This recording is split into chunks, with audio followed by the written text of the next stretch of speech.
Mẹ mà khơi ngà si ngà xe cái lấy đấy ngà trâu nè ngà bài nè. Januari tang putra, koi kamrang ada pija bithak lai, nonga lai ni. Hao bắt thấy nhang rồi cái máy đầu kìa. Hỏi.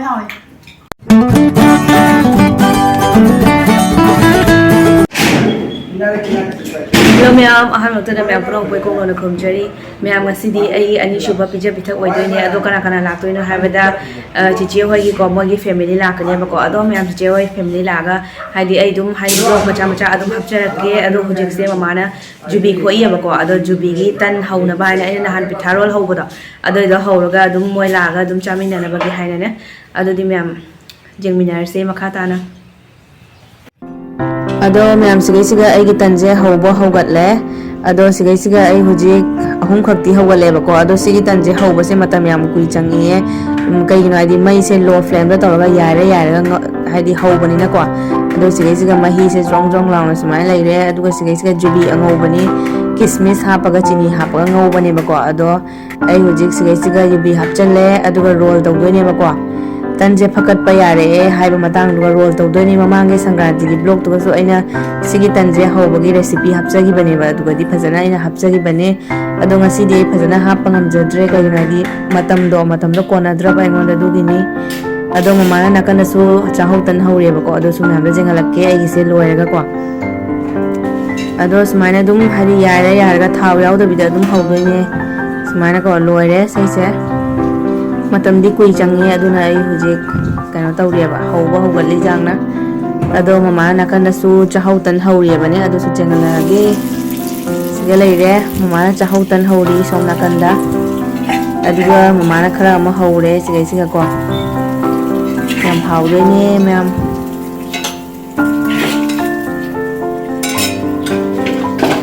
ma'am cici wai su jawa ado cici wai na achapot ma'am ma bi re ba ko ai gi ma'am do mathang jengalakke ado siga top biscuit to ado pure bujia pure aduga papar aduga kheer rice horen kheer so horkani ba ko kheer so horkani horen nungthin da chana bagi paneer ngasi gi mathen che ma'am nga chau ne aduga nga pai ne aduga paneer ne tawak toi ne ma'am jengbiu makha tana aduga nimki su pure ba ko ma'am ai je hujik se wangang bada haidi sor se haidi thabe hon ba aduga chak cha basu ya da bi cha khatang cha salaga dum haidi pangwa ta warga sor hon ngam da bi do adu tawi ba ko aduna je waina ko ai ge achoya pa cha na bi ai na ko ma'am pu bi re adu ai din thang handa ke chak cha dre ba achoya pa dum cha re ba ko aduna ai se dum chani mo matam da cha na ba ge ai na se ai mamam da ba se hapchalage chani mo matam da lawtho cha na ba ge ko ai wangang ko se yang wai ma'am sor se phundoi tawe ba thora thabe holaga pangwa wa ba do ado tawe ba hanang se ado ma'am se sina horen sangom khir hona bai ne ba ko sangom khir hor pe ne horen chak to ga sangom khir hor ka ne ba ko ma'am khoi ngasi nga se siga leire chi che oina pubi rakwa do nga chau ne nga pai ne se leire Sini se ma'am masih thong darak tro bane ado hujik mama na CM dagi talabi tawri ba ko yam hauni yam chaning na ko chaning na hai gi bane ba je wai da ne chaning ya na ili sabai ka bi chaning de dum acham banga samana nga chau nga pai ko ma dum ba chaning ya hai ba du ga chi che na ha na moi leira pu bi ne ba ko hujik mama na CM dai tawri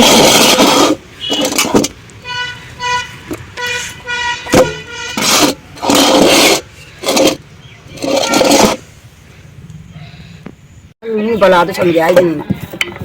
ra là là ra đây cái đồ được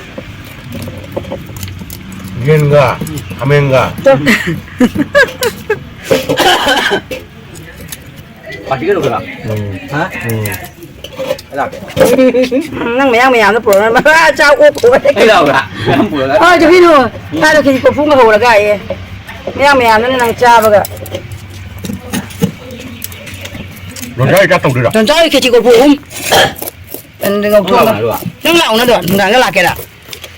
đi là bây giờ ado ma'am hujik chi chena hinjang kari kra sembi di ado siga ko siga khamen sembi doi koli wai siga leire ai chu khara chi che mateng pang na bagi dum singju angam ba do ai chu dum khara taw sala ani ba ko ado chi chena hujik yongchakne yongchak ama ironganeba ngasise ado chichena hujik yongchak se kanna mak khoktana adum talabi tawriyebane yongcham ka ga alu ga adum irolani ngasidi ado handaki ahanba yongchak ironbani aina chadoise ado siga singra laire singra rosgulla sina ai horen chani bako chaka adum ado hujik singra se chahige pong sana yam hawdabadi male ado mem yamna su hawme ba singra se yam hawe mem pong sana hawga jani eish damiji ni Sige tinggal ni da ma'am सिदा लेरे खोई nga pai do aduga nga chau sidi ma'am haidi phok khai bane mama nga si pokhai bra khangde nga se ngau bada ko haidi maku yaw da ba nga se khara pokhai gan bane ba ko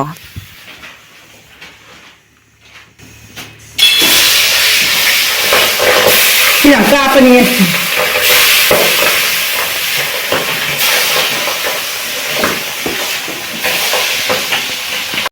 ado ma'am सिगा पनीर लेरे पनीर जी चिचेना हुजिक थोंदगी तौरियबा को हिंजांग करिकरा सेम सादना चिचेना हुजिक पनीर थोंदगी तौरी ado mamai khang se ngo ma'am nga singena pokhai lore pura ado ma'am हुजिक से खोई don chana ko ngasai gi yongchak to adu duga alu duga tawraga metli hujik phajana ngasi handaki ahanba yongchak irombani ba ina charoise aduga siga khoigi doncha iton bani sina ma huji kon karigra fengi bako aduga chichena huji paneer karigra thongbiri aduga somda mamana nga thongi bako nga thongba sidi mama gi pali tare ngasi mama thongba se am hawbane ma'am ममा थोंबा हिंजांग से हम हावदबा मानद्रे ngo machuga se am phajadre ngo ma'am si aigi ni bako mana khaidokpi se ado yamdi yame hore nungthang phau jawna chana magi adum yarni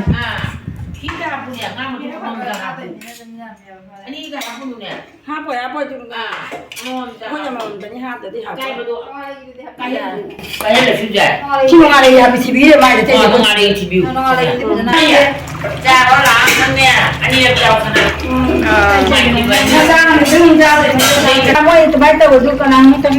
Như vậy không bạn. Ma'am अखोई nga pai thong basu ready oire mama na phadigom kaika thakchan khare bako ngapai thong ma ama kai no kadi nga ko ko na chau ngapai ma paneer ma ngapai ma ngachau ma paneer ma ga na ko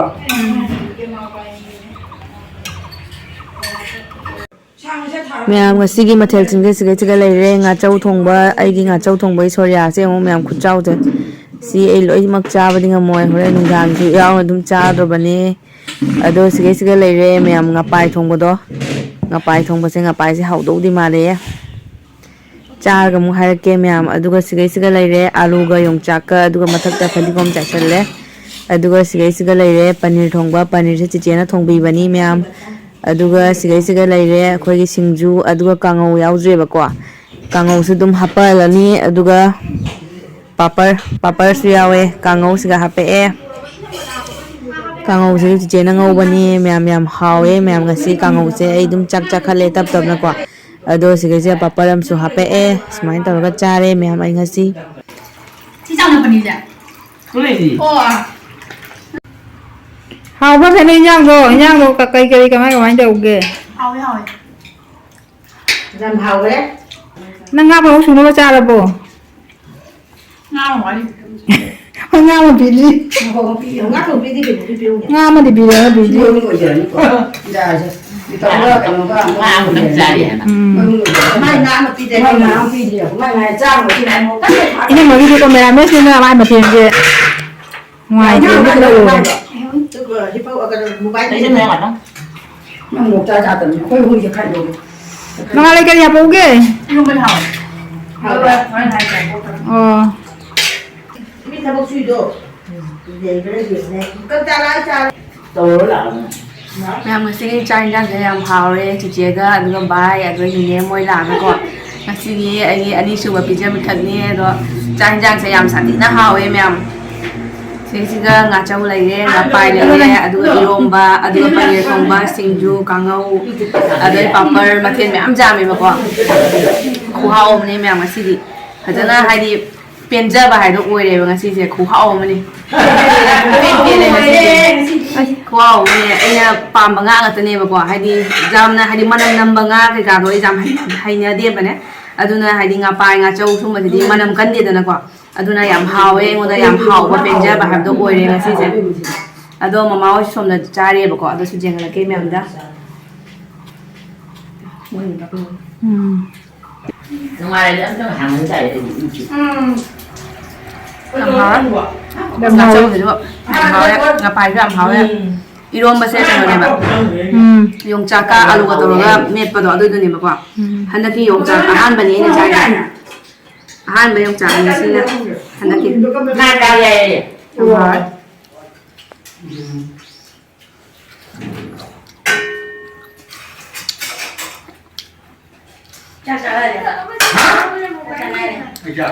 ꯑꯩꯌꯥ ꯃꯐꯝ ꯇꯧꯕꯅꯤꯀꯣ ꯍꯣꯏ ꯏꯟꯖꯥꯡꯗꯤ ꯀꯃꯥꯏ ꯇꯧꯒꯦ ꯍꯥꯎꯔꯦ ꯉꯥ ꯌꯥꯝ ꯍꯥꯎꯏ ꯅꯣꯏ ꯁꯤꯡꯖꯨꯒ ꯄꯨꯊꯣꯛꯇ꯭ꯔꯕꯣ ꯍꯥꯞꯄ ꯃꯥꯜꯂꯦ lôi hồng cái gì nhau với hồng hồng nè nồi canh không biết làm hả ꯃꯌꯥꯝ ꯆꯥꯛ ꯆꯥꯕ ꯂꯣꯏꯁꯤꯜꯂꯛꯄꯒꯤ ꯔꯁꯒꯨꯜꯂꯥ ꯑꯃꯨꯛ ꯂꯥꯛꯑꯦ ꯏꯂꯣꯏ ꯂꯣꯏꯕꯁꯦ ꯑꯊꯨꯝꯕꯅ ꯂꯣꯏꯁꯤꯟꯕ ꯐꯩꯌꯦꯅ ꯁꯨꯃꯥꯏꯅ ꯑꯗꯣ ꯃꯌꯥꯝ ꯁꯤꯒꯤ ꯔꯨꯝꯁꯤꯒ ꯅꯨꯄꯥ ꯀꯥꯡꯕꯨꯉꯩ ꯆꯥꯔꯤꯌꯦꯕꯀꯣ ꯑꯗꯣ ꯃꯣꯏꯁꯦ ꯅꯣꯟꯊꯈꯤꯕꯗꯩ ꯅꯣꯡꯈꯠꯂꯛꯎ ꯍꯥꯏꯕꯁꯦ ꯌꯥꯗ꯭ꯔꯦ ꯅꯪ ꯀꯩ ꯅꯣꯟꯊꯔꯛꯄꯗꯩ ꯅꯣꯡꯈꯠꯂꯛꯇꯣꯏꯁꯦ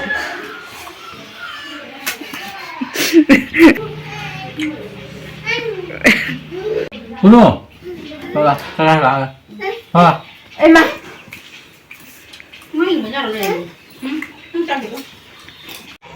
ꯃꯌꯥꯝ ꯍꯧꯖꯤꯛꯁꯦ ꯅꯨꯡꯊꯤꯟꯒꯤꯀꯣ ꯈꯤꯔ ꯍꯧꯗꯅ ꯍꯥꯏꯗꯤ ꯃꯤꯉꯣꯟꯗ ꯑꯩꯈꯣꯏ ꯂꯩꯀꯥꯏ ꯀꯔꯤ ꯀꯔꯥ ꯑꯩꯈꯣꯏ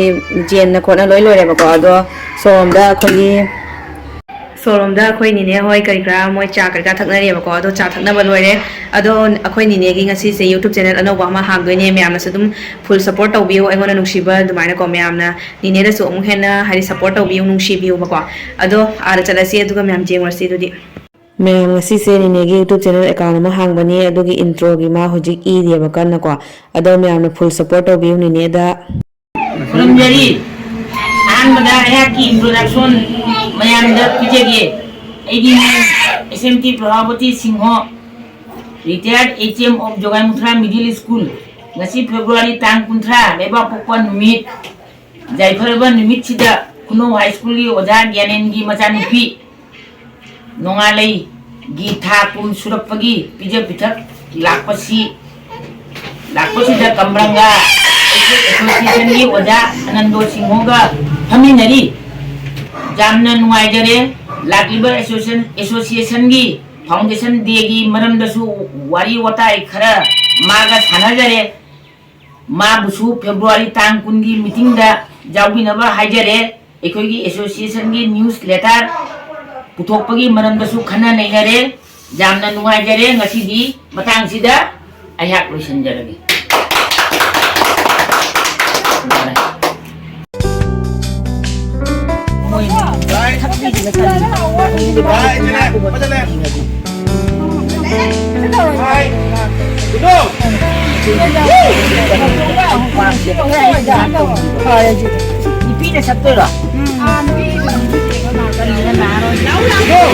Arus, Nina bye-bye to Tomo. Arus. Bye-bye to Tomo. Tiga. Bye-bye taro. Bye. Ay ngamung laki. Bye-bye. Dung kaya ba ma dung horo ko sen ningay na tao ba.